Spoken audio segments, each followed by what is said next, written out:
Hey guys, welcome back to Alternative Smallholding. I'm Jazz and this is our first video showing you how to pot on the seeds that you've sown in the previous month. So in this episode we will be potting on some of the seeds that we sown in January, and also I'll be showing you how I sow some of the seeds that were on our February seeds to sow list. I hope that makes sense. What I want to say is throughout this I'll be showing you how I have sown my seeds and potted things on since I have been growing vegetables and flowers, and I grow everything from seed, and I have done since 2006 I think it is, and this is how I do it. Other people will have other ways of doing things. None of them are wrong and none of them are more right than anybody else. You do it your way if you have your way, but I'm just showing you what I do, and hopefully you can pick up some little tips and tricks along the way, or it may help you if you've never done it before. So some things that you will need to do what we're going to do in this episode. You will need pots, spreading compost everywhere, something to prick out your seedlings. I've raided Rue's craft drawer and stolen some of her lollipop sticks. And you will need compost, and you will need water, and your seeds, obviously, and your plants. So before we get into potting on the vegetables that we sown in January, I thought the first thing we would do is get our seeds underway. There are some seeds that I have already sown. I've sown some of my flowers, and I'll just show you which ones. I have already sown for myself some asters and some achillea. I love both of these, and the achillea is one of the plants that the chickens ate. And the asters I love for their late season colour. So I've already sown those, but I am going to show you how to sow some broad beans to fill in any gaps you may have if you did your broad beans in autumn, or you can sow them from scratch now, so you can sow your broad beans in spring too. You can do them in both, it doesn't really matter. We're going to do our cucumber experiment. Remember I said in the February seeds to sow video, if you haven't seen it, the link's in the description below, about how seed packets can say that you can sow your seeds in February, but unless you are in quite a warm climate and you have lots of light and lots of space, it's not a good idea. So what we're going to do is we're going to do an experiment with a cucumber, and we will see how big it gets before we get to the point where we can actually plant it outside after the frosts have gone. And we'll be doing some leeks. These are some of my saved seeds, so this is Serenthine. We will also be potting on some of the seeds we grew in January, but first of all, let's do some seeds. The first seeds that we're going to do today are the cucumbers. These are 29p. They were from Lidl, and they aren't a cucumber that I had planned on growing, but I picked them up for 29p just to have an experiment. So I'm going to give these a go. If it doesn't work, I haven't wasted any of my special seeds, my heirlooms. So these are what we'll be using for our experiment today. So, pot filled with compost, seeds. Now I think I will put, there's actually for 29p in this packet there's a lot of seeds. So I'm going to try, and I'm going to put 3 in here to see how they do. In fact no, I'm going to do 4. So I've just placed the seeds on the top of the surface. I'm going to press them down slightly, do a little hole, and then I'm going to sprinkle some compost on top.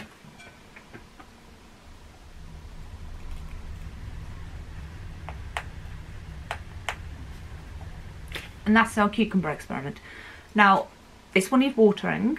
Make sure that all of the compost is watered, not just the top part. So what I do is I will water it a little bit from the top, but I will also stand it in a bowl of water or a tray of water so that all of the compost gets wet. Otherwise that moisture from the top will just wick down to the rest and not really have any benefit for the seeds. So, cucumbers. Now what I'm doing this year is, if you have followed us for a while, you will know that last year we had a little bit of a disaster with labelling, because somebody mixed up my labels and they knocked over a couple of trays of plants, and I wasn't sure which label went with which plant when they were only seedlings, and I didn't have a clue. So this year I'm doing masking tape on the pot, and then each time I pot it on I will label that pot as well, and hopefully that will mean that I actually get to know what seedlings I'm growing this year, which will be a nice luxury, to be honest. Cucumber experiment, and dated. I always date my seeds. Right, so that was pretty easy. That was our cucumbers. I will keep you updated with how those go. I am expecting that they will get so big that with the limited space that I have so far, I've got windowsills, I've got a lean-to, I've got a porch, and then we have our bedroom windowsills upstairs as well. But that isn't a whole lot of space until we get the polytunnel and the big glass greenhouse over here. So I guess I'm working with the same amount of space that a lot of people are in terms of windowsills. So they might get massive before it's time to take them outside. So let's see how they go. Next up, broad beans. You can sow your broad beans in autumn or spring. It doesn't really make any difference. Aqua Dolce are known as a good variety, or Aqua Dolce Claudia, for sowing in autumn, but you can sow them in spring as well. Now the reason a lot of people plant their broad beans in autumn is to avoid black fly so much come the late spring and summer. And it also means that your crop will be out that little bit earlier so that you can free up your bed. Now black fly will go around the growing tips of your plants, so you'll need to pinch those out when they're going outside. You'll see these little black clusters of flies, and they will suck all of the sap out of your plant, and it's not very nice, to be honest. So if you plant them in autumn, then it's generally thought that you can avoid that so much.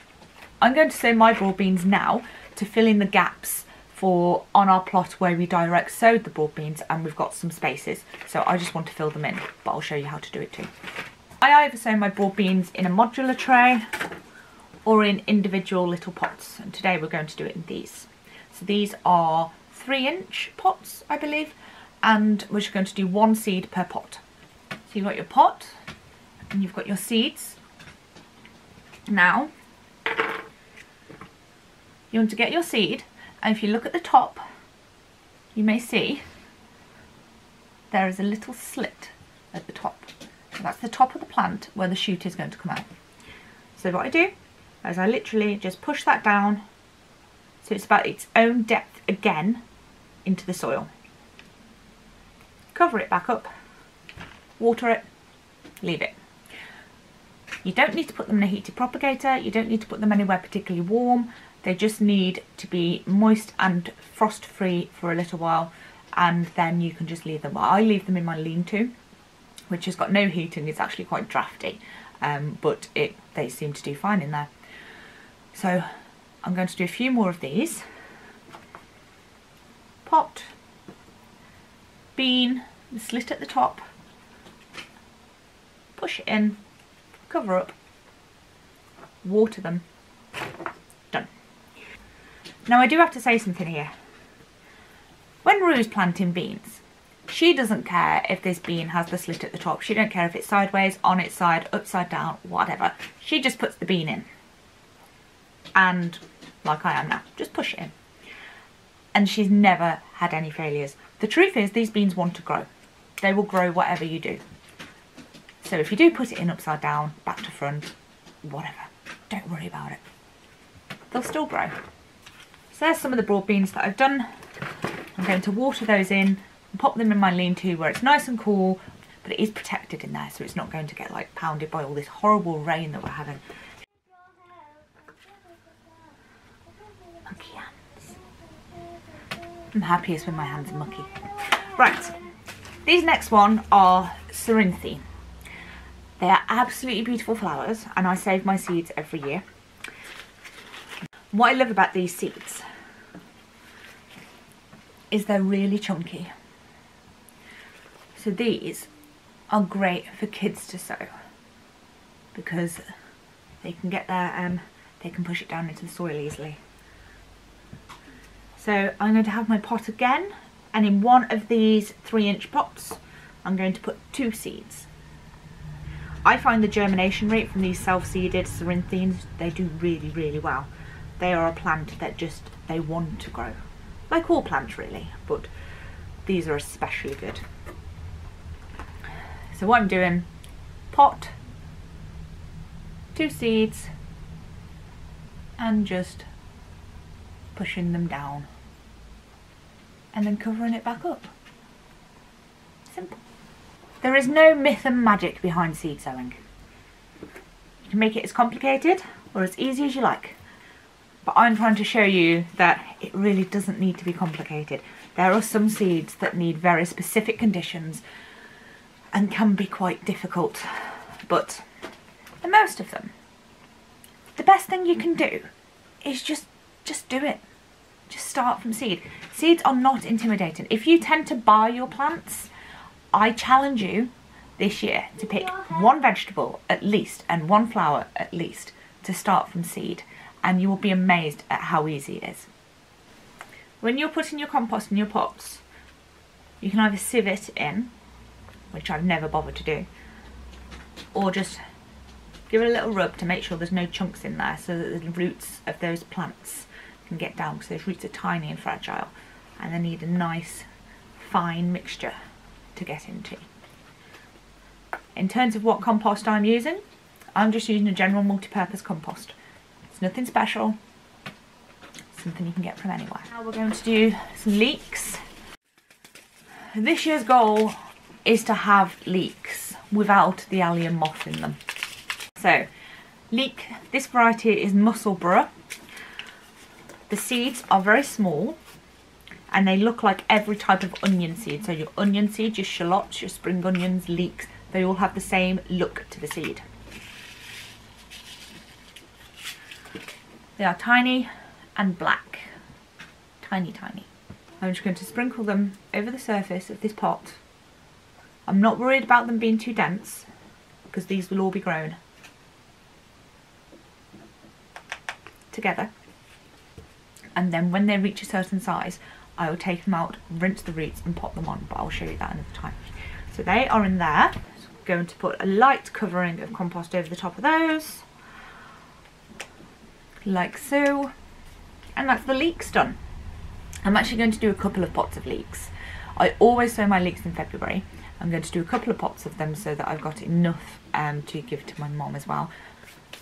Right then, now that we've done seeds, let's get on to potting on some of the plants that we sown in January. First seedlings that we're going to pot on are our aubergines. Here they are. There are 6 in this little pot, this 3-inch pot, and this variety is Black Beauty. And I am not going to put them all on, I'm going to pick out the best ones. What I do first, I'm going to put my fingers through the plants, give the pot a gentle tap and tip it out. Can you see the little roots? When potting on, never handle the plant by its stem. You can cause a little bit of damage to the roots and you can cause some damage to the leaves, but if you damage the stem, the plant is dead. So never damage the stem. Now these are now getting what is called their true leaves. As you can see here, they have 2 seedling leaves and then in the middle their true leaf is coming through, and that's how you know when they're ready to pot on. I'm going to gently squash this and then just give this a little tug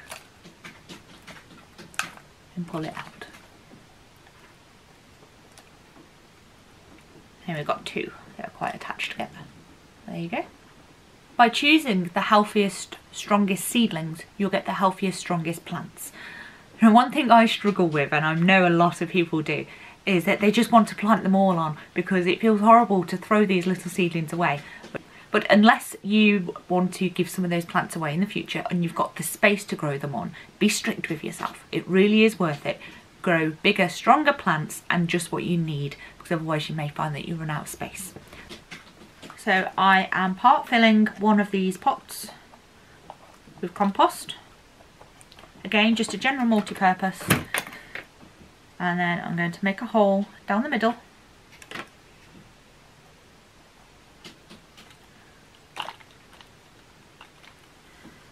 And I'm just going to make sure that these roots get right down into the hole and then firm it back in around. I could do with a little more compost in there. What we need to do then is to leave that to grow in there. Once you have potted on your aubergine seedlings, they don't need to go back in the heat, but they do need to go in a nice sunny spot. At this point, you really don't want your plants to get leggy. And by leggy, I mean they will grow really tall and really spindly. So make sure they've got plenty of light and it is frost free. Right, so next up we have our brassicas. And these are cauliflower all year round. You may be looking at those and thinking, they're a bit long and leggy. I have purposefully let these cauliflowers get a bit leggy, as in they are quite tall and thin. But they've still got good healthy leaves on them and the stems are still quite thick and they are standing upright, or most of them are. So I'm not concerned about it, and I'll show you why. I'm going to prick out these brassicas rather than tip them out. So I'm going to get the lollipop stick, I'm going to put it down the side of the pot, quite a way down, and lift up.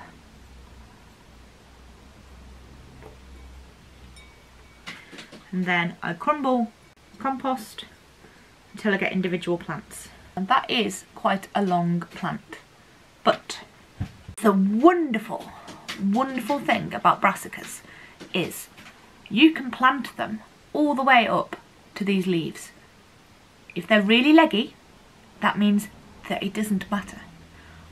What that will then do is it will help the plant form roots all the way up this stem, which will in turn actually create a stronger, more vigorous plant. So, although this may look very long now, what I'm going to do is create a hole right to the bottom, make sure these roots go all the way down,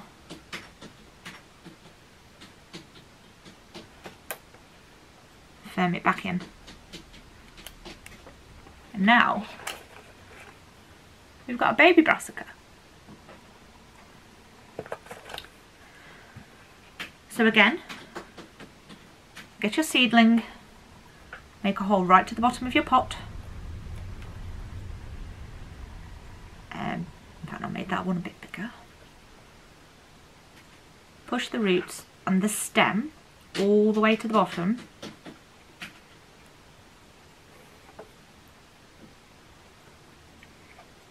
That one was considerably longer, but still not a problem. You can even put some compost up around the top to make it more firm. And then you've got a smaller plant. Now what you don't want to do then is put it somewhere that it doesn't have enough light and it goes leggy again, okay? You do need to make sure these have got enough light. They don't need to be heated. You can even put them somewhere like our lean-to, which is completely unheated. That's where these will be going next, and they grow just fine in there. Hopefully this means we'll have a lovely early crop of cauliflowers this year. Our brassicas do like firm soil, so make sure you firm it down quite well. So that's the cauliflowers done. I've purposefully chosen a few that were a little bit more leggy than the others, but I'm going to put these somewhere frost free, not too warm now, and I'm just going to make sure that they're nicely watered. I will clean up this tray because I am messy.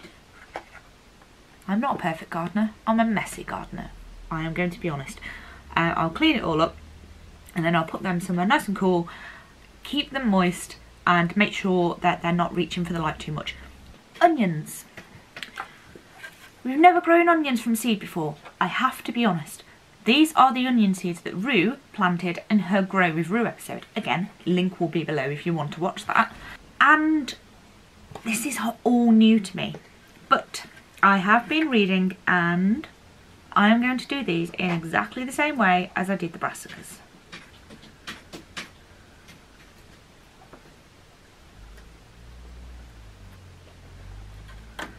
Well, that's got a long root on it. Can you see it? It's very long. So I'm going to make a little hole. Get that onion root down in there. Come on, little one, down you go.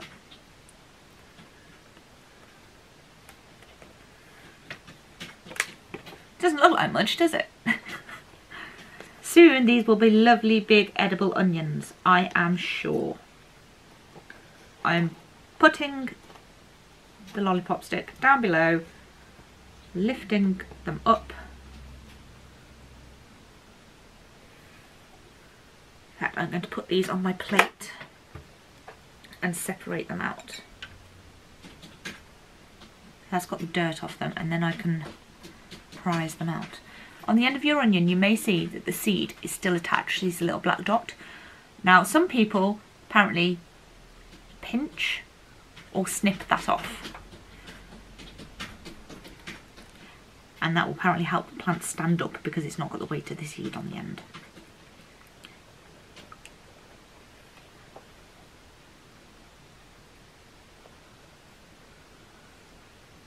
I am really excited about growing onions from seed.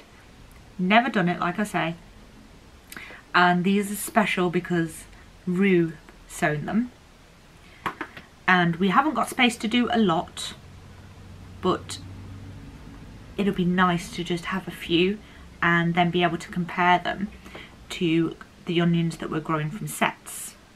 Now, if you live somewhere in the UK that has allium moth, then you will need to protect your onions with something like Enviromesh, a very fine insect netting. If you don't know if you live in somewhere where there is allium moth, or maybe called allium fly or leek moth, which attacks all alliums, so that's garlic, leek, shallots, onions. If you don't know if you live in an area like that, then generally I think now it started in the Midlands and it has moved south quite quickly, and I have asked on the internet and there are people in Essex and Cornwall who have had the leek moth. I know that Somerset has it for sure, Dorset, Wiltshire, Norfolk, and I have been told that some people in West Yorkshire have it, but I think somewhere in Manchester was actually fine. So it is gradually moving north, and I know that it is in some areas in Wales. But basically it's a little bug that will burrow into your alliums, and it will, oh no, oh no, I killed an onion, guys. It's a little bug that will burrow into your alliums, and it will lay little eggs which will hatch into larvae who will basically eat their way through your crop, and they're not very nice. And then they will basically hibernate in the ground for next year. So if you've got them in a piece of ground, you'll probably get them in next year. And they're a real pain, and at the moment they're the bane of my life because I absolutely love all alliums, from garlic, onions, leeks, shallots, everything in pickled form, raw. I love raw onion, all kinds. So this year we really need to invest in some Enviromesh, because scaffold netting and fleece didn't do the job. Well, they don't look like much, do they? Well, there you go. We've transplanted some onion seedlings. We have sown some seeds from the February seed list. The video for that, if you want to sow some more, is in the link below. And also we have potted on some of the seeds that we sown in January. So let me know if you've sown any seeds yet. The thing is with seed sowing is you have to be the best judge of where you are and what your climate is like. At the moment here in the Midlands it's got quite mild, but I know it's going to get cold again, so I am holding fire still on those ones that I know need that little bit more protection. I hope you've enjoyed this. I hope that you are going to try a few of the seeds, and if you are going to grow just one thing this year from seed, let me know what it is below. Be daring, go out there, buy a packet of seeds and try something. Don't be scared to start something from seed. It is great fun, and there is nothing more satisfying than that moment when that little seed pops its head out of the ground and you can see it, and that little promise of food in the future is fantastic. Take care. See you soon. Bye bye.